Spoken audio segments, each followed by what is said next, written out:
आज की इस इंटरेस्टिंग वीडियो में आपको गाइड करूंगा कि आपने बाइनांस पर विदाउट रिसर्च कोई चीजें आपको देखने की जरूरत नहीं है। आपको एक चेकलिस्ट दूंगा, आपने एक कॉइन की कैसे रिसर्च करनी है, उससे अच्छा खासा प्रॉफिट गेन करना है। अगर आपकी इन्वेस्टमेंट छोटी है तो ये वीडियो आपके लिए बहुत ही कमाल की है। बाइनांस से बाहर आपने बिल्कुल भी नहीं जाना। तमाम चीजें जो सिखाऊंगा वो बाइनांस पर है। बाइनांस ही आपको ऑप्शन देता है, क्योंकि बाइनांस ने भी तो कमाना होता है ना। जब आप ट्रेड करते हैं तो आपकी फीस लगती है, उससे बाइनांस को फायदा होता है। इसलिए बाइनांस ने वो तमाम चीजें आपको अपनी एक्सचेंज पर ही दे दी हैं। अब आपको एक्सचेंज से बाहर कहीं नहीं जाना पड़ेगा। So without wasting the time let's start the video और सीख लेते हैं कि वो चेकलिस्ट क्या है। किसी भी टोकन या कॉइन में इन्वेस्ट करने से पहले आपने जो वीडियो में गाइड करूंगा इन तमाम चीजों को देख लेना है। अगर वो टोकन इन तमाम चीजों पर पूरा उतर रहा है तो फिर आपने उसमें इन्वेस्ट कर देनी है। अगर नहीं पूरा उतर रहा तो फिर आपने उस टोकन को छोड़ देना है। सबसे पहले आपने क्या चेक करना है, किसी भी टोकन को आपने सिलेक्ट कर लेना है। आप किस टोकन में इन्वेस्ट करना चाहते हैं। फॉर एग्जाम्पल यहाँ पर मेरे पास ये इना है, इना को मैंने सिलेक्ट किया। इना को सिलेक्ट करने के बाद जहाँ पर ये आपको इन्फो का ऑप्शन मिल जाएगा, आपने सिंपल यहाँ पर आ जाना है। जैसे ही आप यहाँ पर आएंगे, यहाँ पर आपने इसका वॉल्यूम देख लेना है। इसका जो वॉल्यूम है ये आपने देखना है अच्छा है कि नहीं अच्छा। अगर किसी टोकन या कॉइन का 200 मिलियन या 250 मिलियन का वॉल्यूम है तो उसको आप सिलेक्ट कर सकते हैं। इना का आप चेक कर सकते हैं कि वॉल्यूम 248 मिलियन है। सो ये एक अच्छा है। अब ऐसा भी नहीं आपने करना कि वॉल्यूम बहुत ज्यादा हो तो आप उसको सिलेक्ट कर ले। BTC, एथेरियम, BNB को आपने छोड़ देना है। अगर आपकी इन्वेस्टमेंट छोटी है फिर आपको वहां से प्रॉफिट ज्यादा हासिल नहीं होगा। आपने छोटे छोटे टोकन या कॉइन्स को सिलेक्ट करना है, जैसे कि इना है, पिप होगा। ऐसे आपने टोकन को फैट है, नियर है, इस जैसे टोकन को आपने सिलेक्ट कर लेना है। सबसे पहले आपने क्या देखना है, वॉल्यूम देखना है कि उसका 24 आवर में जो वॉल्यूम कितना हुआ है। 200 मिलियन या 250 मिलियन वॉल्यूम है तो अच्छा वॉल्यूम है। इससे कम है तो फिर भी आपने उसको छोड़ देना है। अगर 500 मिलियन से ज्यादा है तो फिर भी आपने उसको छोड़ देना है। तो अब चलते हैं दूसरी चेकलिस्ट की तरफ। वो क्या है, वो आपने जहाँ पर इना पर ही मैं आ जाता हूँ। जहाँ पर आपने देख लेना है कि ये 24 आवर में हाई कितना हुआ है और 24 आवर में ये लो कितना हुआ है। इस चीज को आपने देख लेना है। यहाँ पर आप चेक कर सकते हैं 0.7731 तक ये हाई हुआ है। इसके बाद 0.7080 तक ये लो हुआ है 24 आवर में। ये दो चीजें देखने के बाद अब आपने क्या फैसला लेना है। अगर जिस टोकन को आपने सिलेक्ट किया हुआ है, जिसकी आप रिसर्च कर रहे हैं, उसकी करंट प्राइस लो प्राइस के बराबर आ चुकी है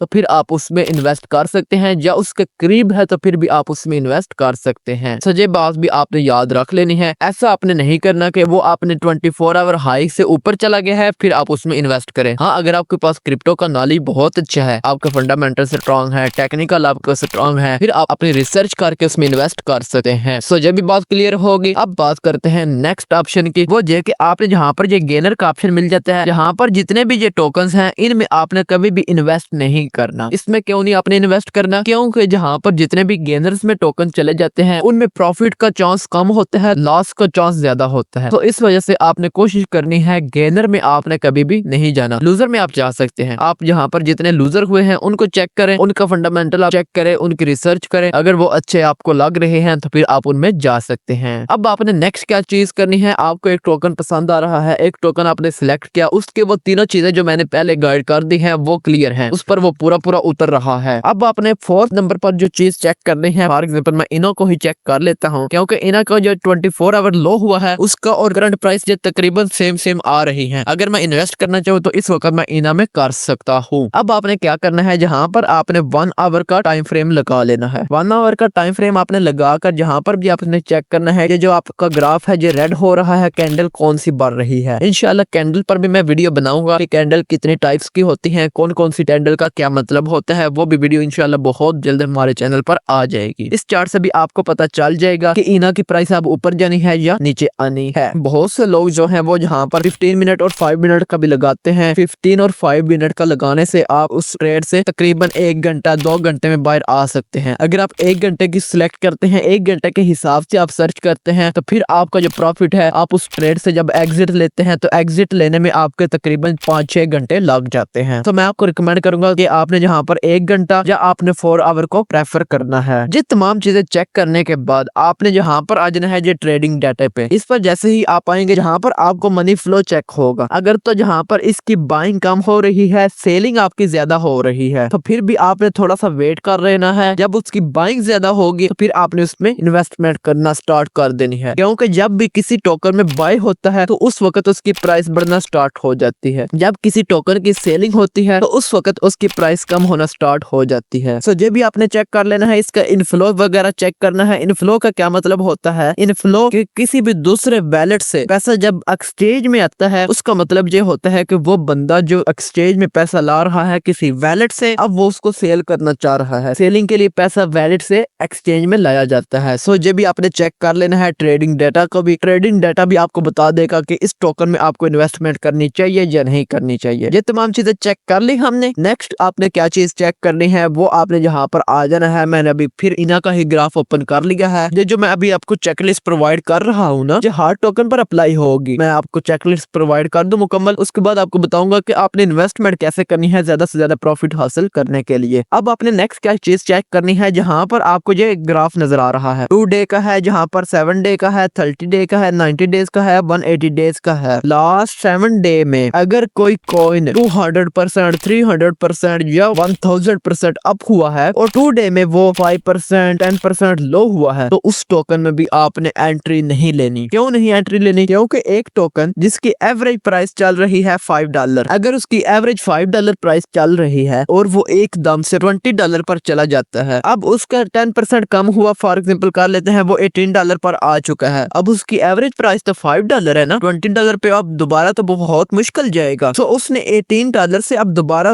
वापस आना है नीचे, वो तो अपने आप को रिकवर कर रहा है। तो इस वजह से आपने ऐसा जो टोकन होगा उसमें भी एंट्री नहीं लेनी। इसके बाद जो आपने जो 24 आवर का हाई और लो देखना है, इसकी जो करंट प्राइस होगी इसमें डिफरेंस भी होना चाहिए। ऐसा ना हो कि एक टोकन जैसा इना ही है, इसका जो हाई हुआ है लास्ट 24 आवर में वो है 0.77। फॉर एग्जाम्पल अभी इसकी करंट प्राइस तो अच्छी है, लो के करीब है, लेकिन कुछ कॉइन्स होते हैं ऐसा कॉइन जिसकी प्राइस हाई के करीब हो, फिर भी आपने उसमें एंट्री नहीं लेनी, उसको छोड़कर आपने किसी दूसरे टोकन में चले जाना है। अब एक दो टोकन और की रिसर्च कर लेते हैं, जहाँ पर मैं आता हूँ मार्केट वाले सेक्शन में और जहाँ से हम सिलेक्ट करते हैं। ऐसे रैंडम मैं सिलेक्ट करूंगा कोई सा भी टोकन, ये एनआईएम ले लेते हैं, इसका इन्फो चेक करते हैं। इन्फो चेक करने के बाद आप वॉल्यूम चेक कर सकते हैं, 177 मिलियन है। आप इसको छोड़ सकते हैं। मैंने कहा कि आपने 200 मिलियन से ऊपर जिसका वॉल्यूम होगा उसको आपने सिलेक्ट करना है। इसके बाद इसकी प्राइस और चार्ट हुई हम देख लेते हैं। इसका जो 24 आवर में हाई हुआ था वो 0.05 हुआ था, इसके बाद इसका जो लो हुआ था वो 0.0465 हुआ था। तो अभी इसकी आप चेक कर सकते हैं, इसकी जो करंट प्राइस है वो 0.48 है, लेकिन इसकी जो एंट्री होगी वो 0.47 हो अगर प्राइस, तो आप इसमें एंट्री लेना चाहें तो ले सकते हैं। अब किसी और की तरफ चलते हैं, जो हमने देख लिया। जहां से मैं आ जाता हूं तो यहाँ पर मैं ये एटीएम है, एटीएम को मैं यहाँ पर सिलेक्ट किया। आप चेक कर सकते हैं हाई और लो प्राइस। हाई इसकी प्राइस है 1.78 और इसकी जो लो प्राइस है वो है 1.70। अभी जो इसकी करंट प्राइस है वो है 1.72। हाँ, आपके पास चांसेस हैं, आप इसमें भी एंट्री ले सकते हैं, आपके पास पॉसिबिलिटी है। एक चीज तो हमने चेक कर ली। अब इसका वॉल्यूम देखते हैं, इन्फो में आते हैं और यहाँ पर आप इसका वॉल्यूम भी चेक कर सकते हैं। वॉल्यूम तो इसका कुछ भी नहीं है, वॉल्यूम इसका 9 लाख है। तो आपने इसको भी छोड़ देना है, क्योंकि ये तो 1 मिलियन को भी क्रॉस नहीं कर रहा, तो इसलिए आपने इसको भी छोड़ देना है और किसी और टोकन की तरफ आपने चले जाना है। जहाँ पर मैं ये आइटम है हम इसको सिलेक्ट कर लेते हैं, इसकी इन्फो में आते हैं और इसका वॉल्यूम चेक करते हैं। इसका भी वॉल्यूम 143 है, आप इसको भी छोड़ सकते हैं। अगर आपकी इन्वेस्टमेंट $50-60 है ना, तो फिर आप ऐसे टोकन सिलेक्ट करें जैसा कि जो AVA है, जिसकी ना डॉलर से कम प्राइस हो, उसको सिलेक्ट करेंगे, उसमें एंट्री लेंगे तो आपको ज्यादा प्रॉफिट होगा। सो आई होप सो कि आपको यहाँ तक पता चल चुका होगा कि हमने एक कॉइन में एंट्री लेने से पहले कौन कौन सी चीजें चेक करनी है, वो भी बाइनांस पर हमने चेक करनी है। कॉइन मार्केट पर भी जाने की जरूरत नहीं है, ट्रेडिंग व्यू पर भी जाने की जरूरत नहीं है, किसी और थर्ड पार्टी ऐप पर जाने की भी आपको कतई जरूरत नहीं है। अब हम बात कर लेते हैं कि हमने गुड प्रॉफिट हासिल करने के लिए उसमें एंट्री कैसे लेनी है। फॉर एग्जाम्पल मेरे पास इना है, इना को मैंने सिलेक्ट कर लिया, इना में एंट्री लेना चाहता हूँ और मेरे पास है $100। अगर मैं $100 का ही इना बाय करूंगा तो मेरे से बेवकूफ बंदा नहीं होगा। अगर आप अच्छा प्रॉफिट हासिल करना चाहते हैं तो $100 है, आपने इसको डिवाइड करना है 3 से 4 पार्ट में। सबसे पहले आपने $20 की एंट्री पहले लेनी है, करंट प्राइस होगी आपने उस पर वो एंट्री ले लेनी है। फिर आपने तकरीबन 2% या 3% कम होना है जब प्राइस उसकी, फिर आपने दोबारा से $30 की एंट्री ले लेनी है। हमारे कितने इन्वेस्ट होगी इनमें? $50। अगर इससे प्राइस नीचे जाती है मजीद आप $30 इसमें इन्वेस्ट कर सकते हैं। अगर ऊपर जा रही है तो फिर भी यार अल्लाह का शुक्र अदा करो, कुछ ना कुछ प्रॉफिट तो हो रहा है ना, उसमें आपने एग्जिट लिया, किसी दूसरे टोकन में चले जाए। सो आपने कभी भी अपनी पूरी की पूरी इन्वेस्टमेंट आपने एक ही बार में इन्वेस्ट नहीं करनी, अगर ना आपको लॉस होगा। यहाँ पर जितना भी लॉस होगा आपने अपनी रिसर्च अपने रिस्क पर लेना है। ये नहीं कहना कि वलीद भाई ने बता दिया अगर कोई लॉस होता है तो वलीद भाई पर आएगा। नहीं नहीं नहीं, मैं इसका कोई जिम्मेदार नहीं होगा आपके लॉस का। वो आपने खुद अपना मैनेज करना है। उसके बाद रिस्क मैनेजमेंट वो भी आपने लाजमी करनी है। उस पर भी मैं इंशाल्लाह एक वीडियो बना दूंगा कि आपने अपना रिस्क मैनेजमेंट कैसे करना है। आई होप सो कि आपको आज की जो वीडियो पसंद आई होगी। अगर पसंद आए तो इसे लाइक करें, दोस्तों के साथ शेयर करें। इंशाल्लाह मिलते हैं किसी नेक्स्ट ऐसी ही इंटरेस्टिंग वीडियो में। मेरे वास्ते दुआ कीजिएगा। मैं हूँ आप सबका मिस्टर वालिद।